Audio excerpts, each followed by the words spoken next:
Турмушта өз оюн айта албаган, четкинсиз, жашоого умтулуусу жок балдар кайдан келип чыгат? Балдардын көйгөй деген эмне? Көйгөйдүн пайда болуу себептери, көйгөйдүн алдын алуу. Көпчүлүк ата-эне баланын оюн сурабайт, ага көңүл да бурушпайт. Себеби турмуштук тиричиликтин натыйжасында көптөгөн ата-энелер баласына көңүл бурганга шарты жок. Мисалга ала кетсек, кичинекей бала ата-энеси менен чогуу бирге сүрөт тарткысы келди. Бирок ата-эненин убактысы жоктугуна байланыштуу бала менен бирге сүрөт тартууга шарт жок. Баланын эң биринчи чоң көйгөйүнүн бири бул ата-энеси менен бирге сүрөт тартуу эле.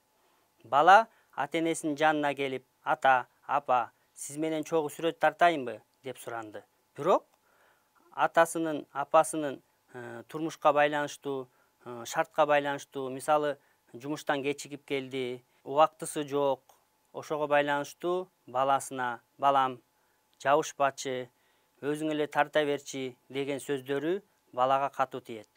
Ошол себептен ата-энелер бала менен ачык сүйлөшүүгө аракет кылганы оң. Баланын көйгөйүн чечүүдө жөнөкөй суроолорду берүү керек.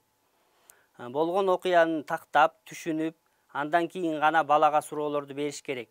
Маанайың жокпу? Эмне жакпай турат?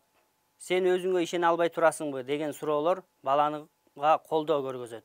Баланын ички сезимдерин билбей туруп, ага тоскоолдук жарата турган учурлар. Эмнеге тил албайсың? Мен сенин айтканымды угушуң керек.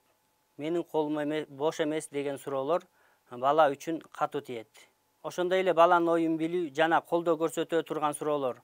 Сага кандай жардам беришим керек?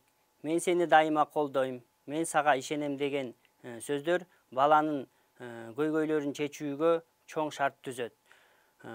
Урматтуу ата-энелер, өз убагында балага көңүл буруп, аны колдоп, ага өзүңөрдүн мээримиңерди төксөңөр, жашоодо өз оюн айта албаган түнт балдар тарбияланбайт деген чоң ишеним бар. Жыйынтыктоочу сөз, бала көйгөйүн чечүүдө ата-эне колдоо көргөзүш керек жана ага дайыма шык берип туруу зарыл.